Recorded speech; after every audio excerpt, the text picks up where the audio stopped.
Halo, salam dan bahagia. Jadi bertemu kembali dengan saya Ade Prajna Winiswara. Saya adalah calon guru penggerak yang sedang mengikuti pendidikan guru penggerak angkatan 9. Pada kali ini saya tidak sendiri, tapi saya bersama dengan Bapak. Silahkan perkenalkan dirinya dulu, Pak. Ya, perkenalkan, nama saya Putu Prayanto. Dan pada kesempatan hari ini saya diminta waktu untuk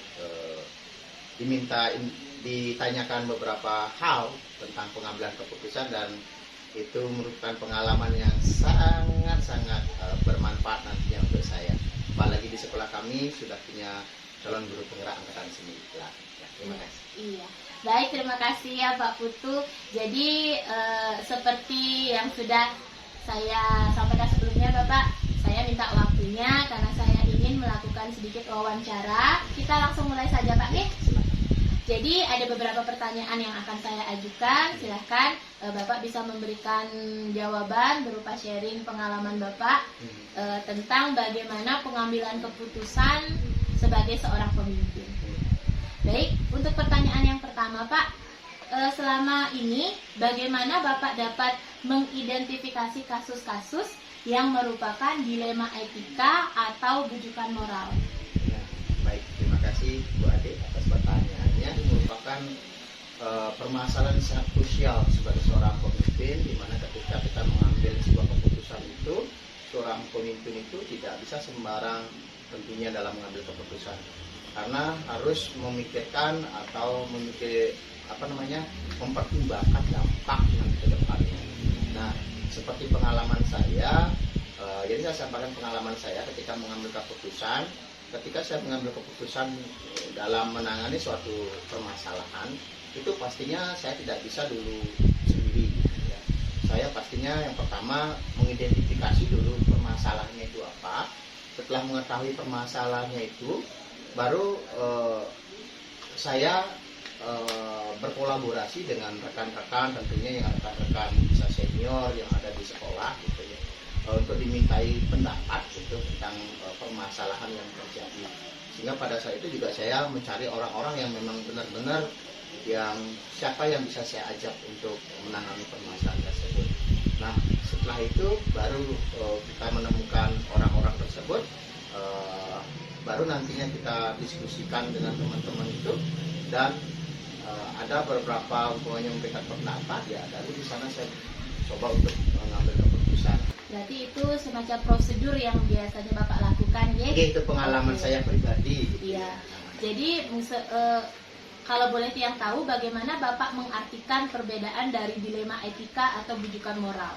Ya, kalau menurut saya, kalau dilema etika tuh dimana seseorang itu kan dihadapkan dengan situasi dimana ketika mengambil keputusan itu dihadapkan dengan benar sama benar seperti itu, Bu Ade. Sehingga itu kan kadang susah kita sebagai seorang pemimpin ketika memutuskan suatu keputusan yang dimana sama-sama benar, tetapi di dalamnya ada istilahnya berlawanan gitu, istilahnya ya tidak sesuai lah dengan kayak etika kayak gitu. Terus kalau yang lagi satu bukan moral itu kan dimana seseorang itu dihadapkan, dimana seseorang itu mengambil keputusan dihadapkan dengan benar lawan salah gitu. Nah, mungkin yang istilahnya kayak bujukan moral ini yang mungkin agak sedikit lebih gampang gitu ya, ketika mengambil keputusan, karena bisa harus dipertimbangkan dengan aturan yang ada, kemudian istilahnya tidakkah nantinya akan istilahnya mencederai perasaan seseorang ketika mengambil keputusan. Nah, itu sih sebenarnya. Baik, jadi kalau dilema etika itu nilai benar lawan benar, iya. Sedangkan untuk bujukan moral itu ada nilai benar dan salah, seperti itu, Pak, ya. Baik, jadi untuk lanjutnya, Pak, dalam mengambil keputusan pada kasus dilema etika seperti yang Bapak sampaikan tadi, apakah hal-hal apa saja yang menurut Bapak anggap itu sudah efektif dalam pengambilan keputusan itu? Apakah ada hal-hal yang ini sudah efektif, jadi bisa untuk dilanjutkan gitu? Mungkin Bapak bisa sharing. Ketika di pengambilan dilema etika ya. Nah, seperti apa yang sudah saya sampaikan, untuk ketika seorang pemimpin dihadapkan dengan dilema etika, pastinya memang agak susah gitu ya. Itu pastinya ketika kita menemukan suatu permasalahan seperti itu, tentunya kita tidak juga bisa mengambil keputusan sendiri. Kita harus mencari dulu pemikiran dari beberapa orang untuk untuk nantinya kita bisa mengambil keputusan. Contoh nih, si A umpamanya pendapatnya benar, si B juga memang pendapatnya benar, tetapi terkadang bisa menyalahi aturan dalam sistem tersebut. Nah, itu yang kadang kita susah dalam itu. Dan saya biasanya yang saya alami ya berkomunikasi dengan rekan-rekan, seperti mengidentifikasi siapa yang perlu saya diajak libatkan dalam berkolaborasi. Jadi jangan kita mengambil keputusan sepihak gitu. Apalagi kalau antara dua belah pihak itu saling biar tidak terjadi cekcok, pertentangan seperti itu. Seperti itu berarti yang Bapak anggap efektif, kalau bisa saya tangkap, berkolaborasi dengan pihak lain. Baik, kemudian Pak, mungkin Bapak bisa menceritakan lagi tantangannya Pak dalam mengambil keputusan itu. Apakah Bapak bisa apa saja yang merupakan tantangan yang sudah Bapak pernah hadapi? Nah, tantangannya pasti ada Bu Adi. Tantangannya itu ketika contoh nih, ketika kita kan melibatkan beberapa pihak, siapa yang perlu dilibatkan. Nah, ketika itu muncul, kadang setiap orang itu pasti yang kita libatkan itu pemikirannya kadang beda-beda. Nah, tantangannya saya itu pada saat itu semuanya benar, gimana saya mengambil keputusan.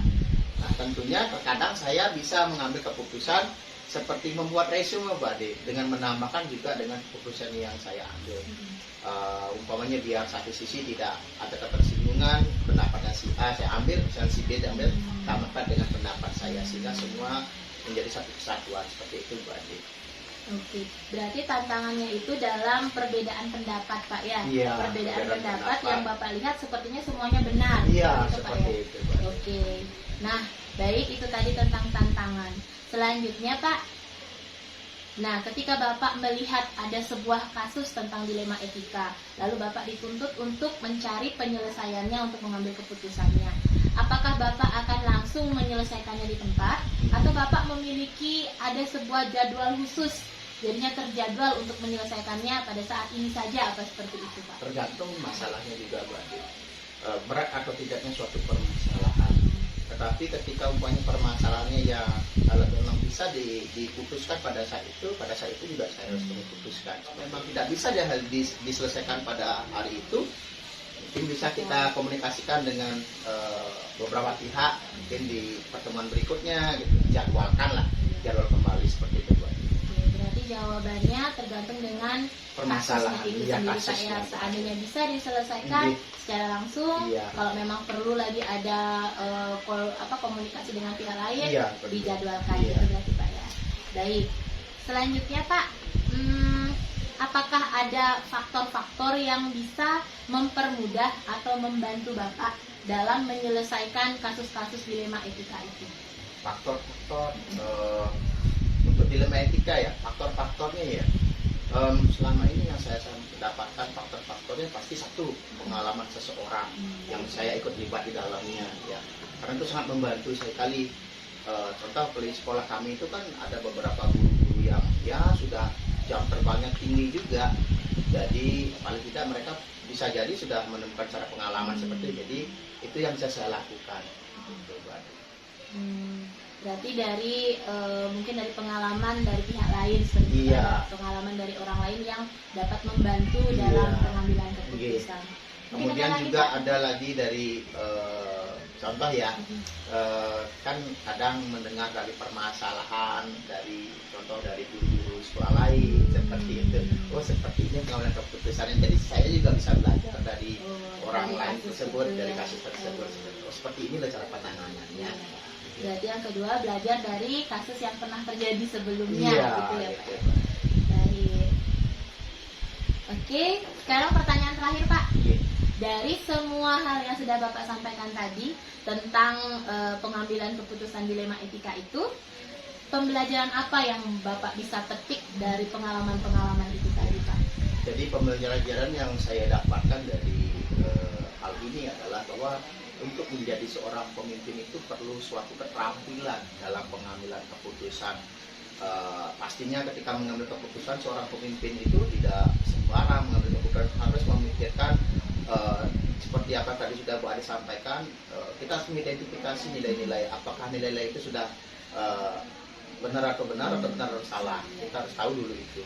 Kemudian ketika itu terjadi pun kita juga harus bisa mengidentifikasi siapa yang nantinya pihak yang perlu dilibatkan dalam permasalahan tersebut. Dan dari hal tersebut baru kita akan mencari faktor-faktor atau istilahnya apa ya, faktor-faktor penyebab gitu. Ya. Dan faktor terjadi fakta, bukan faktor bisa fakta kejadian. Setelah fakta kejadian itu baru kita akan istilahnya menguji lah, benar nggak, apakah sudah sesuai dengan ketentuan yang ada nggak, seperti itu sih Bu Ade. Wah, iya, terima kasih Pak. Ini juga merupakan hal baru bagi saya. Atas sharing pengalaman yang sudah Bapak sampaikan, saya banyak bisa belajar juga, bisa membuka pikiran saya juga. Mungkin memang kita perlu belajar dari pengalaman kan, seperti betul, itu Pak betul. ya. Dan selain dari pengalaman juga bisa belajar dari rekan-rekan kita, seperti itu. Iya. Baik Bapak, sepertinya cukup itu saja pertanyaan yang saya tanyakan hari ini. Terima kasih Bapak sudah mau sharing pengalamannya, terutama juga dalam pembuatan tugas saya pada modul 3.1 ini. Terima kasih Mbak Ade. Demikian tadi wawancara saya bersama dengan Pak Putu Prayanto selaku seorang pemimpin di SMP Negeri 3 Groga. Baik, kita tutup pertemuan kali ini dengan mengaturkan Parama Santi. Om Santi Santi Santi Om. Terima kasih Pak.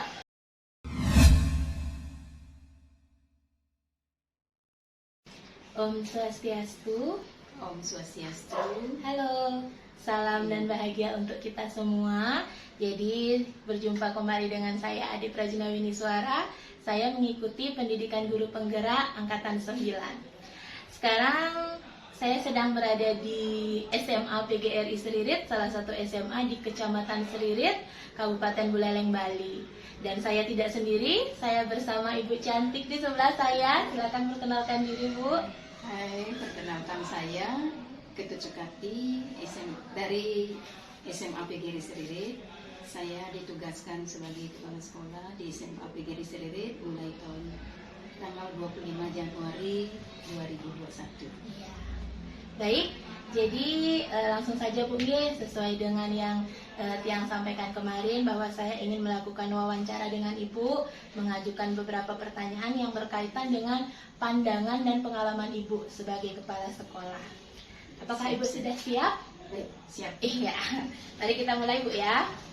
Baik Ibu, jadi pertanyaan pertama, selama pengalaman Ibu ini, bagaimana Ibu dapat mengidentifikasi kasus-kasus yang merupakan dilema etika atau bujukan moral, Bu? Baik, sepengetahuan saya, yang membedakan itu adalah pada kasus untuk yang tergolong ke dalam kasus etika moral.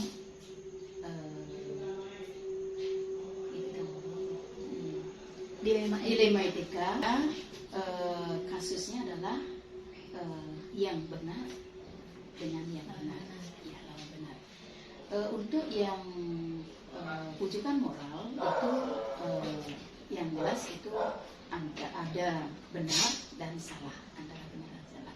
Nah itu kira-kira yang menurut yang saya pernah baca atau yang didengar. Berarti untuk yang dilema etika itu jika nilainya benar lawan benar gitu Bu ya. Sedangkan kalau bujukan moral benar lawan salah seperti Bu. Lalu untuk yang mengandung sama-sama bernilai benar, bagaimana Ibu menjalankan pengambilan keputusannya di sekolah Ibu ini? Nah, untuk pengambilan keputusan itu biasanya kami mulai dengan mengidentifikasi permasalahan, ya, atau kasusnya. Kalau sudah jelas itu merupakan dilema etika, maka perlu kita mempertimbangkan untuk berkoordinasi dengan pihak-pihak yang terlibat di dalam kasus itu. Nah, kemudian kita memilih dari kasus itu kalau memang kasusnya tidak terlalu berat, ya kita putuskan bersama dengan biasanya dengan kesiswaan dan guru BK.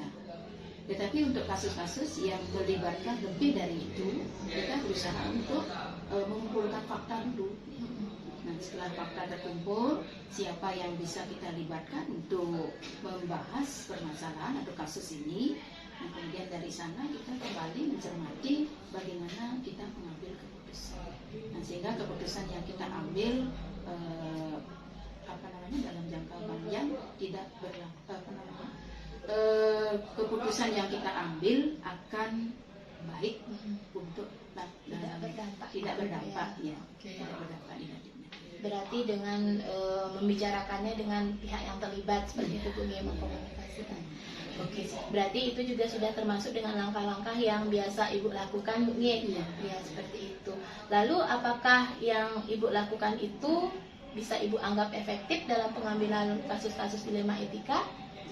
Rasanya memang lebih efektif karena kita tidak hanya mengandalkan pemikiran kita sendiri. Dengan kita melibatkan banyak orang yang memiliki kemampuan dalam hal itu, sehingga permasalahan akan lebih baik, pengambilan keputusan akan lebih baik gitu. Ya. Lalu apakah selama Ibu menyelesaikan kasus-kasus dilema etika, apakah Ibu pernah menemukan tantangan? Jika pernah, hal-hal apa saja yang merupakan tantangannya? Mungkin bisa diceritakan. Ya, kalau berbicara masalah tantangan, tentunya di dalam kita mengumpulkan teman-teman yang kita ajak untuk berkomunikasi, berkoordinasi, di antaranya tentunya dia akan memiliki perbedaan prinsip. Ya. Karena selama ini kita lebih banyak menekankan kepada prinsip, mengutamakan kepada humanisme, ya, penyelesaian secara humanis, sehingga kita tidak di dalam pengambilan keputusan tetap kita berbicaranya adalah sesuai aturan, kemudian kesepakatan yang sudah berlaku di sekolah, nah, tetapi tidak mengesampingkan pada pengambilan keputusan yang memikirkan juga dari segi humanisnya. Nah, disinilah kadang-kadang ada tantangan di mana teman-teman yang memang berpikirnya itu adalah penerapan disiplin, begitu lebih pada penerapan disiplin, terkadang meninggalkan dari segi humanisnya. Nah, inilah merupakan tantangan juga bagi yang di dalam pengambilan keputusan. Oh, berarti itu tantangannya Bu ya, tapi tetap bagaimanapun mengambil keputusan dengan humanis. Baik Bu. Nah, selanjutnya dalam penyelesaian kasus dilema etika tadi, apakah Ibu langsung menyelesaikannya di tempat, ataukah Ibu punya jadwal tersendiri untuk menyelesaikan itu? Nah, untuk penyelesaian ini tergantung rasanya dari kasus. Ya, kasus dilema etikanya, kalau memang kasusnya itu termasuk kasus yang ringan, itu bisa diselesaikan di tempat, ya, dengan teman-teman yang terlibat di satuan pendidikan, itu kita sudah bisa mengambil keputusan, saya selesaikan di tempat. Tetapi untuk kasus-kasus yang lebih berat itu mungkin saja nanti harus melibatkan orang tua, kemudian dari pihak komite, atau bahkan dari yayasan, itu dia akan tunda dengan penyelesaiannya sambil mengumpulkan data atau fakta. Nah, itu nanti kami menghubungi pihak yayasan. Nah, terkadang ini juga secara online kami bisa lewat WA, ya, sampaikan kalau memang beliau sudah memberikan izin untuk pengambilan keputusan sudah sesuai, ya, itu kita jalan. Jadi tergantung kondisi Bu, kondisi, ya. Kalau bisa diselesaikan langsung kita tidak selesaikan, dijadwalkan, ya, begitu Bu ya. Baik, selanjutnya Bu, apa ada faktor-faktor lain yang dapat mempermudah atau membantu Ibu dalam pengambilan keputusan kasus dilema etika ini? Rasanya memang benar ini yang selama ini dia lakukan, memang banyak yang membantu, mempermudah untuk pengambilan keputusan. Yang pertama, kita punya guru yang sudah juga berpengalaman lama di sini, dan dari guru BK, kemudian dari bidang kesiswaan, kurikulum, kemudian juga dari Satgas, itu banyak membantu dalam memberikan masukan, dan di samping juga terutama adalah kesadaran kita untuk melayani anak-anak untuk bisa memberikan yang terbaik, memberikan rasa nyaman dan aman. Yang terutama di sini anak-anak kita itu memiliki karakter yang sudah jauh lebih baik di dalam kesadaran untuk menjaga sekolah ini tetap aman dan nyaman. Berarti kalau bisa saya simpulkan faktornya dari guru dan juga dari murid gitu Bu ya. Bagus sekali Bu. Jadi nah ini yang terakhir Bu. Dari semua hal yang sudah Ibu sampaikan tadi, pembelajaran apa yang bisa Ibu petik dari pengalaman Ibu mengambil keputusan tentang kasus dilema etika? Nah, pengalaman yang dia rasakan yang terutama adalah yang pertama, kalau pengambilan keputusan itu memberikan dampak positif baik dalam jangka pendek maupun dalam jangka panjang, itu apa kita merasa ada kepuasan tersendiri. Itu.